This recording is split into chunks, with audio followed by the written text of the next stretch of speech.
Mga kababay dito tayo, pasyal tayo. Babay check guys. O kasi sipag.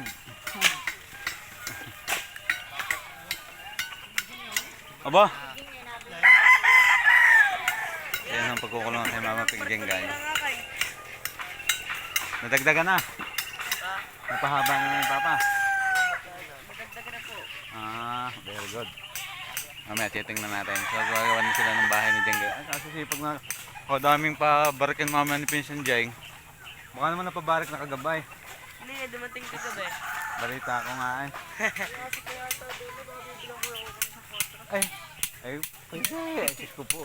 Abay, tagat meron pa nga. Mamaya pag nakatapos ng gawa ay mahirap yung nagawa ng layout. Nakita nyo kayo nasa Facebook. Kayo kukaw. Habang natagay ang pinang-lelebel basito. Wow, pinang-lelebel doon sa pinapatas na inuuntog-untog ng gayong kutsara. Ay nung mayara ay ano't giwang-giwang. Ay laseng ang nagawa.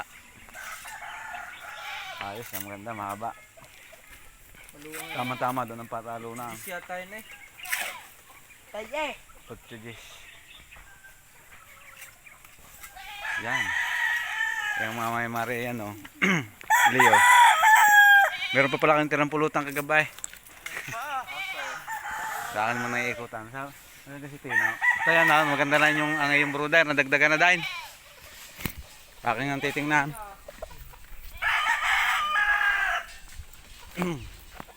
Ba? Ayos na rin naman pala yung kay Bisan Tupat sa araw. Kukunin mo na doon. Tingnan natin tayo. Ayan ang ating mga probakto dito. Ito si Tina. Ang may-ari kay Tina. Ang batang masipag. Umulok din ng isa kanya. Kuya, sabi ako bigyan mo. Aba! Parang nakabartolina na din. Nakabartolina. Yun. May pitsa pa ng pagkakagawa. Liza. Si Tina. Haba. Ako labas ang puwait. Na ayaw pong umuna eh. Naku, doon nyo lagyan sa baba. Hindi din sa bandang loob na re. Hindi, sakto lang po. Sabi ito po rin. Ay, ibig ko sabihin, dyan nyo lagyan ng bakod sa baba. Para hindi siya lumabas. Para masanay din sa unahan. Hindi pa gananganganda eh. Si Tina. Arin naman si Kiray. Ako si Kiray isikip na rin. Kiray. Tingnan niyo po dito niya. Ako. Wow, ang lalaki na ito. Mga dumalaga na. Ito, dapat ito. Hinahabaan na rin. TGR. Sikip na rin na yung uso. Tingnan niyo po ang pek-pek na rin. Para naman din eh. Tingnan nga natin kung nangangandi na. Beka, sisipag ng mga batang ara.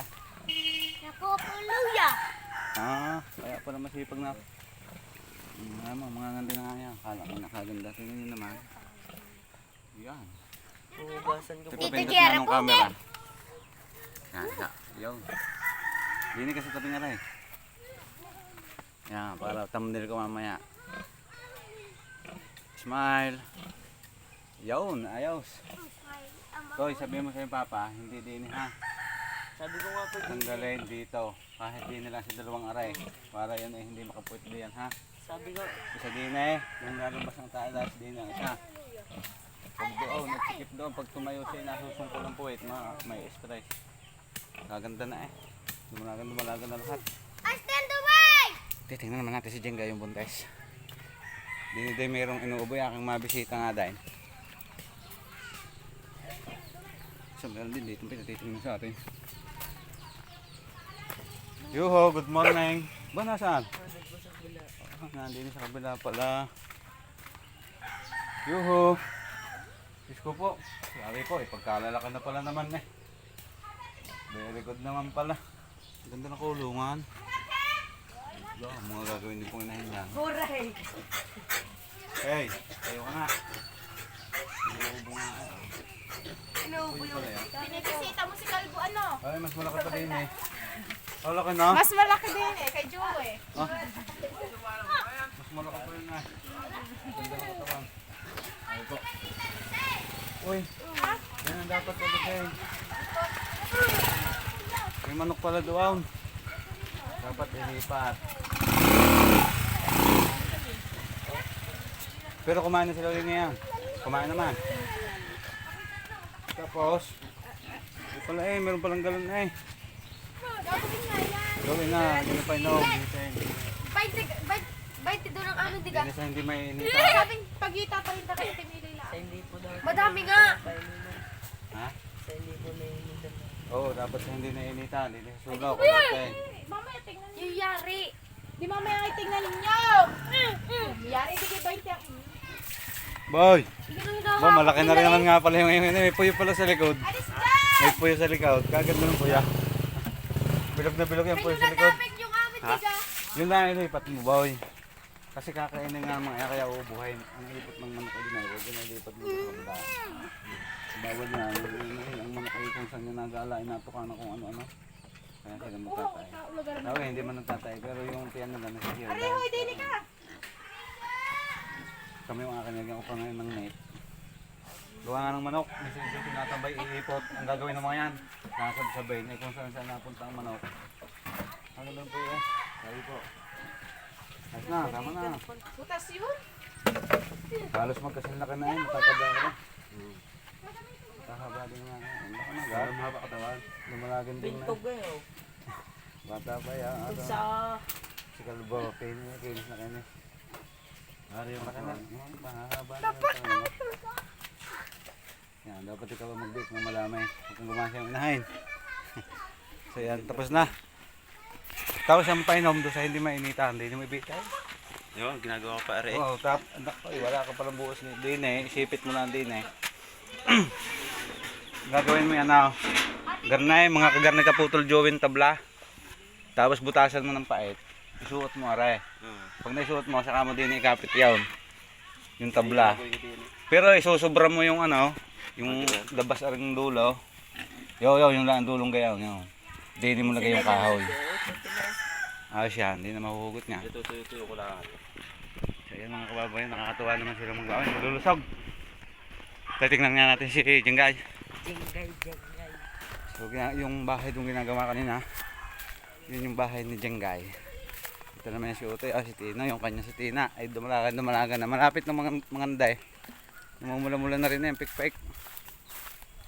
Ayan bata akong ari close friend natin yung batang yan. At yun ay lagi, kuya, kaibigan mo. Ayun nga, tinan mo nga naman, biik nung kinuha ngayon, dumalaga na. So, arin naman ang pinakamalakadini si Jenggay. Si Jenggay. Wow, ang laka naman tiyan mo. May manok lang, ang kanihin. Grabe. Kaya gapugar ng paan, naragawa na nabalian. Jenggay. Kumaang. Hindi, so sobrang laki pati niya. Kaya ang mga kukunyay kaya. Ganyan talaga sila lakad. So, sobra pati yung laki. So ito guys, magti 3 months na buntis ito sa February 4. Si Jenggay, tingnan niyo naman kung gaano kalaki sa habang ano. Yan, kapatid ito ni Wanda, yung mga anak sa isang araw. Tsaka ni Puyo. So buntis na rin si Puyo.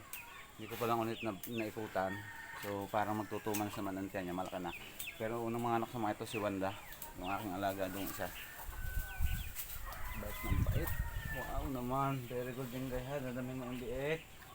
Sana makasambot agad ang may-ari sa pakain. Talaga naman pag nanganak ng 10, sambot na. Oh, kung makabisil lang ito yan dapat talaga ito mailipat na bago mag 90 days. So dapat mailipat siya. Siguro mga February mailipat na, tapos na yung kanyang ginagawa dung pagkukulungan. So medyo malayo yung nilakad namin, kaya mahirapan din siya pag sobrang malaki na antiyan, baka madisgrasya pa. So kailangan bago mag 100 days or 90 days, mailipat na siya. Doon sa Bartolina niya. Very good yung guy. Aba, ang laki. So layo ng mga anak. So yan guys, thanks for watching Utoy. Say salamat.